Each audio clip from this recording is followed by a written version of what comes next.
हमारा जो लेक्चर है वो ड्राइव बर्नौलीज़ इक्वेशन है। आज हमने बर्नौलीज़ इक्वेशन की बात करनी है। इससे पहले हमने इक्वेशन ऑफ कंटिन्यूटी को डिस्कस किया। इस इक्वेशन में हमने देखा कि अगर हमारे पास कोई पाइप है, उसके अंदर से फ्लूइड पास कर रहा है, तो उस पाइप के किसी भी पॉइंट को हम ले लेते, उस पॉइंट पे मौजूद उसका क्रॉस सेक्शन एरिया और वहाँ पे मौजूद फ्लूइड की स्पीड को अगर हम मल्टीप्लाई करते हैं तो ये कांस्टेंट आता है। मतलब पाइप के लेफ़्ट साइड पे, राइट साइड पे या उसके सेक्शन पे या इन हर किसी भी पॉइंट के ऊपर हम दो चीज़ें ले लें, एक तो उसका क्रॉस सेक्शन एरिया और वहाँ से पास होने वाली फ्लूइड की स्पीड को मल्टीप्लाई करते हैं, तो ये हमेशा क्या रहती है, कांस्टेंट रहती है। चाहे क्रॉस सेक्शन एरिया कम है, चाहे क्रॉस सेक्शन एरिया ज़्यादा है, चाहे स्पीड ज़्यादा है, चाहे स्पीड कम है, क्योंकि जहाँ पे स्पीड ज़्यादा होती है वहाँ पे क्रॉस सेक्शन एरिया कम होता है, और जहाँ पे क्रॉस सेक्शन एरिया ज़्यादा होता है वहाँ पे स्पीड ऑटोमेटिकली क्या हो जाती है, फ्लूइड की कम हो जाती है। ये हमारे पास इक्वेशन ऑफ कंटिन्यूटी है। तो इक्वेशन ऑफ कंटिन्यूटी को भी आज हम यहाँ पे जो है उसकी भी उसको यूज़ करते हुए बर्नौली इक्वेशन को प्रूव करेंगे। तो बर्नौली इक्वेशन जो है वो हमारे पास एक इक्वेशन है जो हमने ड्राइव करना है। तो उस इक्वेशन को हम जो है वो लेते हुए इसकी जो डेफिनेशन कर सकते हैं वो कर सकते हैं। इसकी स्टेटमेंट है, sum of the static pressure and the dynamic pressure of the fluid flowing steady through a pipe remain constant is called a Bernoulli equation. The sum of the static pressure, this one is a static pressure is a important first point, and the dynamic pressure is a second important point.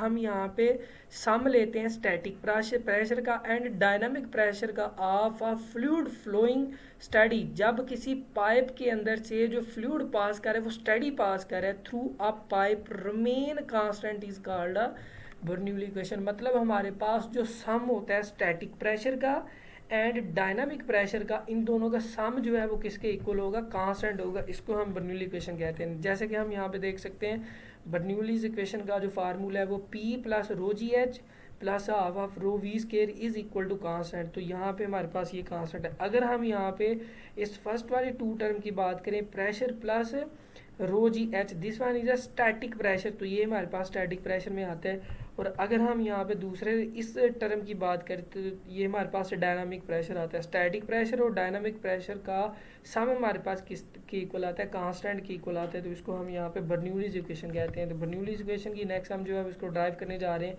उसके लिए एक हमारे पास जो है वो ये diagram है। ये हमारे पास एक नॉन यूनिफॉर्म पाइप है जिसकी ये लेफ़्ट साइड है और ये यहाँ से कुछ हाइट के ऊपर जो है वो इसकी राइट साइड पड़ी हुई है। अगर हम इसके सेक्शन की बात करें तो लोअर सेक्शन जो है या इसका लोअर जो इसका पोर्शन है उसकी हाइट H1 है, जबकि इसका जो अपर पोर्शन है उसकी हाइट हमारे पास जो है वो H2 है। तो इन दोनों की जो हाइट है इनका फ़र्क हमारे पास कितना आता है, ये इस H2 में से H1 निकालें तो यहाँ से लेकर यहाँ तक जो है वो इसकी हाइट आती है। मतलब ये इस लोअर एंड से अपर एंड जो है वो कितनी हाइट पे पड़ा हुआ है, H2 माइनस जो है वो H1, जो कि यहाँ से लेकर यहाँ तक इसकी हाइट है, जिसको हम बाद में S का भी नाम देंगे। लेकिन अभी जो है वो हम इस पूरी डायग्राम को डिस्कस करने जा रहे हैं। ये लोअर एंड के ऊपर हमने एक सेक्शन लिया जिसका यहाँ पे विड्थ x1 है। इसके अंदर से जो फ्लूइड पास कर रहा है इस तरह से वो हमारे पास स्टेडी फ्लूइड है, एक हमारे पास जो है वो लीनियर फ्लूइड है, और इनके अंदर जो फ्लूइड मूव कर रहे हैं इन फ्लूइड की जो लाइंस हैं वो एक दूसरे के दरमियान जो है वो फ्रिक्शन नहीं पाई जाती, फ्रिक्शन लेस है। स्टडी फ्लूइड जो है फ्लो कर रहा है। और दूसरी इसकी प्रॉपर्टी है कि इनकम्प्रेसिबल है। और इस सारी प्रॉपर्टीज़ को लेके जब हम फ्लूइड की बात करते हैं तो इस फ्लूइड को आइडियल फ्लूइड कहते हैं। तो जनरली हम कह सकते हैं कि ये आइडियल फ्लूइड एक नॉन यूनिफॉर्म पाइप के अंदर से मूव कर रहा है। इसके दो सेक्शन ले लीजिए। इसका लोअर एंड है, लोअर एंड के ऊपर इसका जो विड्थ है ये x1 है, ये इसका क्रॉस सेक्शन एरिया A1 है, और यहाँ से जो फ्लूइड पास कर रहा है उसकी स्पीड V1 है, और यहाँ से जो फ्लूइड पास करे उसका प्रेशर कितना है P1। जबकि इस अपर एंड की हम बात करते हैं तो ये हमारे पास जो है वो हमने एक सेक्शन लिया जिसका डिस्टेंस यहाँ पे कितना सेक्शन की विड्थ है x2 है। यहाँ पे इसका क्रॉस सेक्शन एरिया इसकी निस्बत जो है वो क्या होगा, स्मॉल होगा। इस क्रॉस सेक्शन एरिया को A2 का नाम देते हैं। यहाँ से जो फ्लूइड मूव कर रहा है इसकी स्पीड, यहाँ पे फ्लूइड की स्पीड की निस्बत ज़्यादा होगी, इसको V2 का नाम दे रहे हैं। ये किस वजह से है कि हमने इक्वेशन ऑफ कंटिन्यूटी से पढ़ा है कि the product of a cross section area and the velocity at that point will be equal to constant. तो यहाँ पे जो क्रॉस सेक्शन एरिया और वेलोसिटी रेसिप्रोकल होते हैं, तो यहाँ पे क्रॉस सेक्शन एरिया ज़्यादा है किसकी निस्बत, इसकी निस्बत। तो यहाँ पे फिर स्पीड, क्रॉस सेक्शन एरिया ज़्यादा तो स्पीड यहाँ पे स्लो होगी, यहाँ पे स्पीड क्या होगी, हाई होगी। उसके बाद अगर हम यहाँ पे प्रेशर की बात करें तो यहाँ से जो फ्लूइड इस तरह से जा रहा है तो प्रेशर की डायरेक्शन जो है वेलोसिटी की डायरेक्शन में है। लेकिन इस अपर एंड की बात करें तो यहाँ पे जो फ्लूइड की प्रेशर जो इसके ऊपर लग रहा है P2, ये इस फ्लूइड की जो है वो अपोजिट डायरेक्शन में है। तो फिर हम यहाँ पे जो है ये सारी इसके बारे में एक्सप्लेनेशन थी, इसको हम जो है वो अब नेक्स्ट जो है वो ड्राइव करेंगे। तो ये हमारे पास है कि the pressure force F1 is equal to P1 A1। ये जो हमारे पास है यहाँ पे जो फोर्स लग रही है ये F1 फोर्स लग रही है, जो कि किसके इक्वल है, P1 A1 perform work done W1 on a fluid in shaded portion on left side. ये इस शेडेड पोर्शन, यहाँ से फ्लूइड आप देखें ना, यहाँ पे ग्रेविटी के अपोजिट डायरेक्शन में जाके तो फिर यहाँ पे इसने जाना है। तो ये कैसे जा रहा है, इसके ऊपर वर्क डन किया जा रहा है। वर्क डन करने की वजह से फोर्स लग रही है, चूँकि हमें पता है फोर्स लगे, और ये डिस्टेंस देखें x1 और so on, ये यहाँ से मूव करता हुआ यहाँ पे फ्लूइड आएगा, डिस्टेंस भी कवर कर रहा है, तो इसको वर्क डन होगा। इस वर्क डन को W1 वर्क डन का नाम दे रहे हैं। और ये वर्क डन यहाँ पे पॉजिटिव होगा। पॉजिटिव इस वजह से होगा कि जिस डायरेक्शन में प्रेशर लग रहा है उसी डायरेक्शन में फोर्स होगी, और फोर्स की डायरेक्शन और यहाँ पे मौजूद वेलोसिटी की डायरेक्शन दोनों की सेम होगी। हमने तो फार्मूला पढ़ा है वर्क डन का, W is equal to F dot d. Force यहाँ पे अगर कांस्टेंट रखें फोर्स का और इसका जो डिस्प्लेसमेंट है इसकी हमने प्रोडक्ट पढ़ी थी, लेकिन यहाँ पे हम फोर्स को और वेलोसिटी को कह रहे हैं कि इनकी डायरेक्शन सेम होगी। अच्छा मुझे एक बात बताएं, जब हमारे पास फोर्स और डिस्प्लेसमेंट सेम डायरेक्शन में हो तो तब हमारे पास जो है वो एंगल इन दोनों के दरमियान कितना होता है, ज़ीरो। और वर्क डन का फार्मूला फोर्स और डिस्प्लेसमेंट की डॉट प्रोडक्ट है। डॉट प्रोडक्ट को ओपन करते हैं तो काज ऑफ थीटा आता है। थीटा जो है वो यहाँ पे दोनों सेम डायरेक्शन में है तो ज़ीरो आएगा, तो काज यहाँ पे फिर क्या हो जाएगा, ज़ीरो हो जाएगा। तो ये मैक्सिमम जो है वो वर्क डन होगा। तो यहाँ पे अगर हम देखें तो प्रेशर हमारा ये है, प्रेशर की डायरेक्शन में फोर्स होगी, फोर्स और वेलोसिटी की डायरेक्शन सेम है। हमें पता है कि वेलोसिटी की डायरेक्शन जिस तरफ होती है उसी तरफ डिस्प्लेसमेंट की भी डायरेक्शन होती है। तो वेलोसिटी की डायरेक्शन और फोर्स की डायरेक्शन को अगर हम यहाँ पे कंसीडर करें, चूँकि वेलोसिटी की डायरेक्शन हमें कहाँ से पता चली, वेलोसिटी और डिस्प्लेसमेंट की डायरेक्शन सेम होती है। तो जो डिस्प्लेसमेंट की वही वेलोसिटी की है, और वेलोसिटी की इस तरफ है और फोर्स की इस तरफ है, तो दोनों जो है वो पैरेलल हैं। तो फिर यहाँ पे वर्क डन क्या होगा, पॉजिटिव। नेक्स्ट वो कह रहे हैं and the pressure force F2 is equal to P2A2। इस एंड के ऊपर जो इसके ऊपर फोर्स लग रही है वो इसके ऊपर फोर्स लग रही है F2, जिसको मैं यहाँ पे बता देता हूँ कि इसके ऊपर जो फोर्स लग रही है वो इस डायरेक्शन में लग रही है। ये यहाँ इस डायरेक्शन में फोर्स लग रही है, जबकि वेलोसिटी की यहाँ पे डायरेक्शन क्या है, वो ये वेलोसिटी की डायरेक्शन है, दोनों अपोजिट हैं। मतलब यहाँ पे वर्क डन फिर क्या होगा, negative. The work done W2 perform the negative work done W2 on a fluid in shaded portion on right side. This one is a shaded portion. इस पोर्शन के ऊपर जो वर्क डन है वो क्या आएगा, हमारे पास नेगेटिव आएगा। The work done W of G on the system by gravity is associated in lifting the fluid element through the height S is equal to, इसकी अगर हम पहले बात कर लें फिर ग्रेविटी की बात करते हैं। अगर हम यहाँ से लेकर इस एंड तक अगर मैं यहाँ पे डिस्टेंस इसका लिखता हूँ तो वो किसके इक्वल आएगा, वो इक्वल आएगा S के। हम यहाँ पे लेट कर लेते हैं कि ये S के इक्वल है। और ये हाइट कैसे आएगी, जब ये H2 के अंदर से H1 निकालेंगे तो ये हमारे पास डिस्टेंस आएगा। अब क्या है कि ग्रेविटेशनल जो वर्क डन है जो कि W of G है, इसको हम किस तरह से कह सकते हैं, यहाँ से जो फ्लूइड है इस तरह से ऊपर की तरफ जा रहा है, ये ग्रेविटी की जो हमारे पास इलेक्ट्रिक फील्ड है उसकी अपोजिट डायरेक्शन में जा रहा है। तो gravitation work done W of G ये भी क्या होगा, नेगेटिव होगा। और ये यहाँ पे हमारे पास कैसे है, ये वर्क डन का फार्मूला, ये जो वर्क डन है इसका फार्मूला mgh होता है।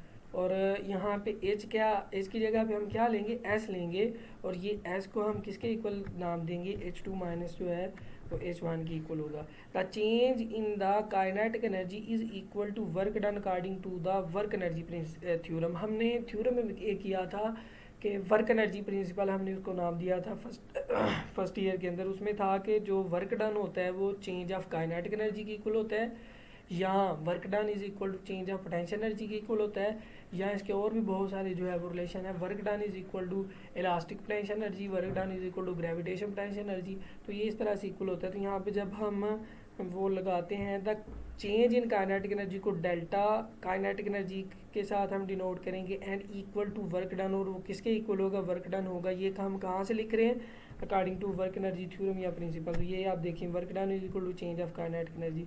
अब वर्क डन तो यहाँ पे 3 किस्म के वर्क डन है। एक लोअर एंड के ऊपर वर्क डन हो रहा है, इसको W1 का नाम दे रहे हैं। एक यहाँ से लेकर यहाँ तक जाते हुए फ्लूइड को हो रहा है, जिसको WFG का नाम देंगे। एक यहाँ पे वर्क हो रहा है, जिसको W जो है 3 का नाम देंगे। तो ये तो जनरल हमने फार्मूला लिखा। इस टोटल वर्क डन को अगर हम लिखना चाहते हैं तो इन सारे वर्क डन को क्या कर लेंगे, ऐड कर लेंगे। W1 plus W2 plus W3 is equal to change of kinetic energy. और W1 का अगर हम फार्मूला लिखें, फोर्स कितनी लग रही है, यहाँ पे प्रेशर P1 है तो फोर्स कितनी होगी, हम ऊपर पढ़ के आ चुके हैं, F1 फोर्स लग रही है।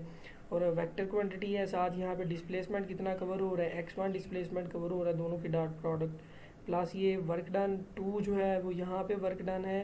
फोर्स इसके ऊपर प्रेशर P2 है, फोर्स यहाँ पे F2 लगेगी, और डिस्प्लेसमेंट यहाँ पे x2 है, तो इन दोनों की डॉट प्रोडक्ट प्लस जो है ये WF यहाँ पे G आना था।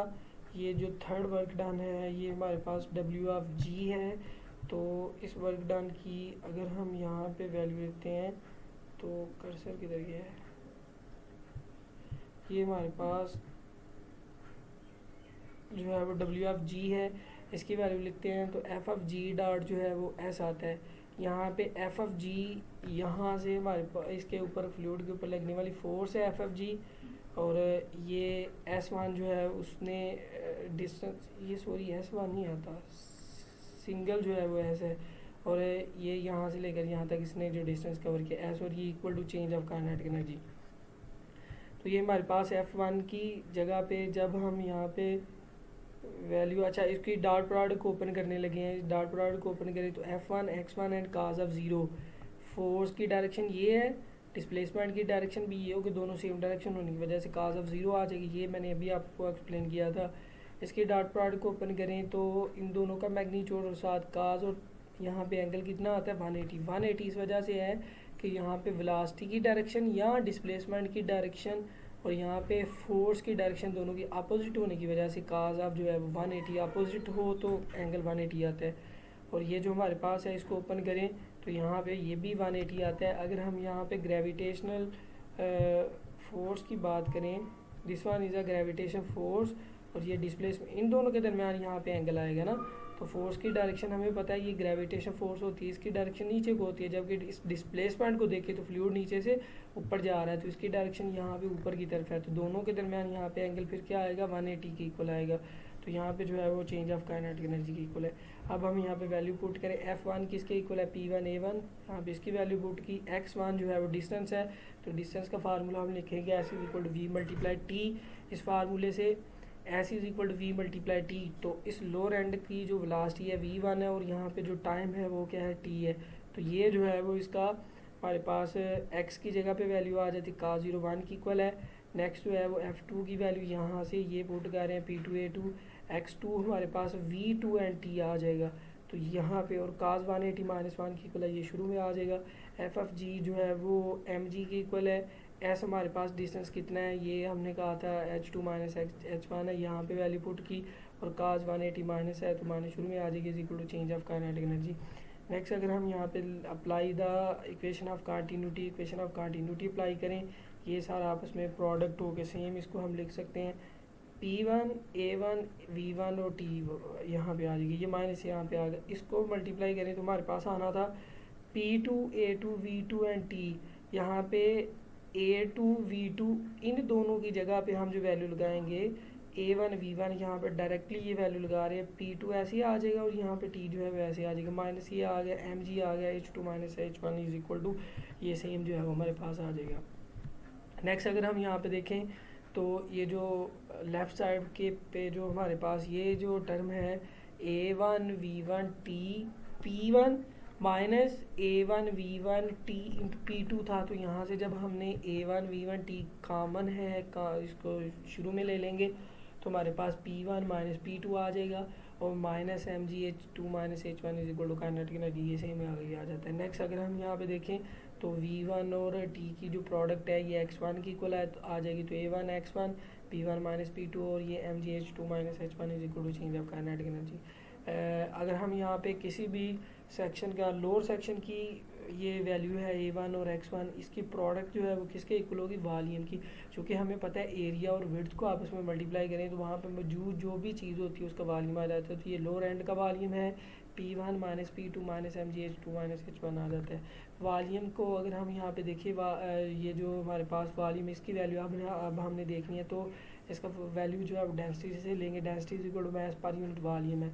वॉल्यूम यहाँ पे आ जाएगा और डेंसिटी इसके नीचे चली जाएगी। Then the density and the mass is related as, तो यहाँ पे आप देखें इस वॉल्यूम की इक्वल होता है मास ओवर डेंसिटी। इसका फार्मूला आ गया P1 माइनस P2 ऐसे आ जाएगा।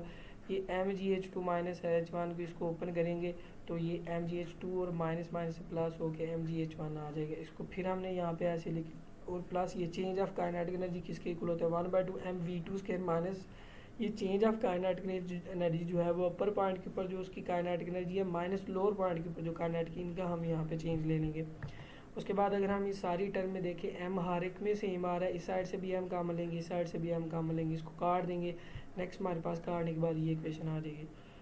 उसके बाद अगर हम यहाँ पे देखें तो प्रेशर P1 माइनस P2 यहाँ पे रहेगा। यहाँ से 1/रो को ख़त्म करने के लिए सारी लेफ़्ट साइड राइट साइड को हम रो से मल्टीप्लाई करवा देंगे। यहाँ से रो फिर ख़त्म हो जाएगा, इसके साथ भी देखिए रो आ गया, इस टर्म के साथ भी रो आ गया, यहाँ पे भी रो आ गया और यहाँ पे भी रो आ गया।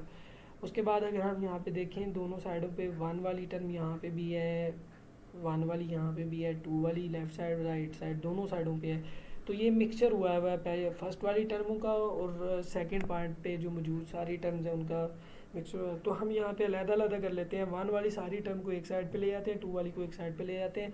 तो फिर लेफ्ट साइड पे हमारे पास है P1 plus rho GH1 plus half of rho V1 के इज इक्वल टू सेम आगे वैसे P2 plus rho GH2 plus half of rho V2 square आ जाता है। ये सारी टर्म्स आ जाती है। हमने लास्ट टाइम जैसे A1 V1 is equal to A2 V2 को हमने लिख लिया था ना AV कांस्टेंट, इसी तरह से अगर हम देखें तो हमारे पास जो लोअर सेक्शन के ऊपर ये टर्म्स आ रही हैं सेम अपर सेक्शन के ऊपर भी ये वाली टर्म्स आ रही हैं। तो यहाँ पे फिर जो है वो इसको हम जनरली जब लिखना चाहते हैं इस इक्वेशन को तो हमारे पास आ जाएगा ये हमारे पास रो ये देखें प्रेशर ये rho GH half of rho V1 square same वैसी ये टर्म पड़ी है लेकिन इसके साथ 2 आ रहा है। इसको जनरल करके लिखें तो प्रेशर इस टर्म और इस टर्म का ये सम है ना सारा, तो यहाँ पे प्रेशर और ये टर्म इसको जनरली हम जो है वो इस तरह से लिख लेंगे। यहाँ पे 1 2 जो पैरामीटर्स आ रहे हैं इनको हम यहाँ पे ख़त्म कर लेंगे और ये किसके इक्वल होगा, कांस्टेंट के इक्वल होगा। जैसे कि मैंने बताया कि इक्वेशन ऑफ कंटिन्यूटी के अंदर A1 V1 is equal to A2 V2 के इक्वल है, तो इसको फिर हमने AV कांस्टेंट लिखा था और इसी तरह से हम जो ये टर्म्स आ रही हैं इनको हम जो है लिख लेंगे एक साइड पे और इसको कांस्टेंट कर लेंगे। नेक्स्ट हमारे पास है this is called the Bernoulli equation. ये हमारे पास जो इक्वेशन है इसको बर्नौली इक्वेशन कहते हैं। The term P plus row GH is called the static pressure and the term half of ये जो लास्ट वाली टर्म है इसको डायनामिक प्रेशर कहते हैं, जो कि स्टेटमेंट में मैंने इनको लेबल करके भी बता दिया था। तो ये हमारा आज का टॉपिक था। उम्मीद है सब बच्चों को समझ आई होगी। तो अगर किसी भी पॉइंट की आपको समझ नहीं आई तो मुझसे आप जो है क्वेश्चन कर सकते हैं। जी अल्लाह हाफिज़।